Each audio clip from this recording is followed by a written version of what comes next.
Hello mga mamshis. Hi guys. May hapon diha gikan ko nagkuan. Gikan ko ni trabaho, natugog. Gikan ko nagtrabaho, naggrocery og gamay, human natugog kadiyot. Grocery na sad ko, di ba bago pa ko naggrocery. Then ako gipalit para Good Friday. Unya karon gikapoy mo ko kapoy busy ko sa trabaho pero wa tay mahimo. Pasensya na mo ako, dodol lang kong reklamo nga kapoy. Kapoy bitaw busy mi sa mong trabaho ron. Pero karon wa ko'y choice. Maghabas ko si Rina pod. Unya magluto pa ni hapon. Dara ay hapuonon. Ya na rin ay hapuonon gamay nya. Magbuhat na sa kukuan guys. Ka remember mo to the other day gabuhat ko og spicy nga chicken. Nanganad ko kay lami man so nagbuhat na po ko karon. Ang akong gamiton is chicken breast. Say marinate. Paprika, garlic powder, onion powder. Okay. Ad-ad na punta. Ayaw mo kahadlo ka na akong kinuptan sa kutsilyo ha. Kay anad na kay ko ana. Hait ka na ang kutsilyo. Hindi ako sanay gumamit ng peeler. Yan ang paborito ko. So kayong matakot. Hindi tayo maano dyan. Hindi tayo masamad. Si Tagalog sa samad. Basta di lang kita masamad. Sanay ako sa kutsilyo na yan. So don't worry guys. Alam ko na para kung titingnan nyo, parang nakakatakot tingnan. Pero again, huwag kayong mag-alala. Expert na ako sa kutsilyo na yan. That's my favorite kutsilyo. Okay?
Luto na po.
Same process lang to guys. Gisa-gisa. Wala naman tayong ibang ways or paraan para magluto. So, the same process. Maggisa-gisa ng garlic at saka onions. Ang bango-bango na nangangamoy na naman yung kusina namin. So, gisa-gisa lang tayo. Luto ako ng gulay. Hindi ko to tatawagin chapsuy kasi for me, pag chapsuy, dapat kompleto rekado. Basta, ginisang gulay. Yun na yun. Lagyan ko na ng konting chicken. Tapos, yung sayote, broccoli, And, ano pa ba? Repolyo, mushroom. That's it. Tapos timplahan ng konting soy sauce. Lagyan mo ng a little bit of slurry para medyo thick siya. Yung slurry natin, ano lang, yung cornstarch at saka tubig. Lagyan ko siya ng konting soy sauce, salt and pepper. That's it. Kasi yung asawa ko guys, palaging naghahanap ng gulay. So, ito ang buhay nating mga mamis. Ewan ko ba, everyday na lang. Ayan na naman, nagrereklamo na naman ako. Hindi naman ako nagrereklamo. Naikwento ko lang na, yun nga, ito ang buhay natin dito. Siyempre, may pamilya kay, may asawa kay, char. So, ito lang gagawin natin guys, gisa-gisa ng gulay and then, that's it, para makakain na mamaya. Tapos, gagawa ako ng, yun nga, yung chicken. Mamaya, pakita ko.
At yan, gagawa na tayo ng dry coating natin. Yung kagaya ng ginawa ko the other night.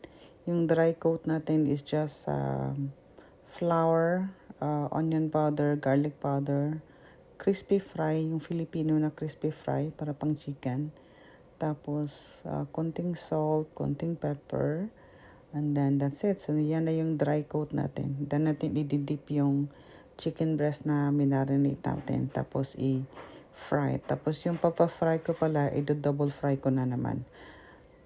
Nangita jug sakit sa lawas. Nangita jug hassle, mag-double fry. So, yun lang. Tutuloy ko muna to. Okay?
mag-start na tayo mag-fry. So, yan na yung dry coat natin.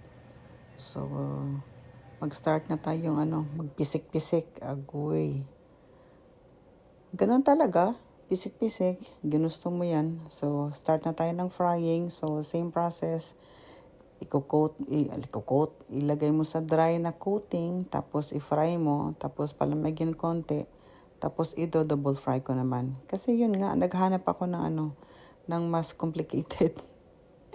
Last na talaga to. Pahinga muna ako after ko magluto nito. Hindi muna ako magluluto nito uli. Matrabaho siya. Kasi double fry nga. Marinate mo pa yung meat ng mga 30 minutes or more than 30 minutes. Yan, overnight. 30 minutes ko lang pala yung na-marinate.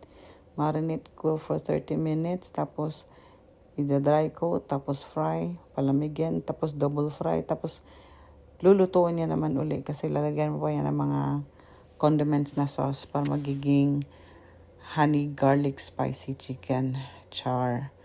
Yun nga, sige. Hanap ka pa ng complicated. Ginusto mo yan.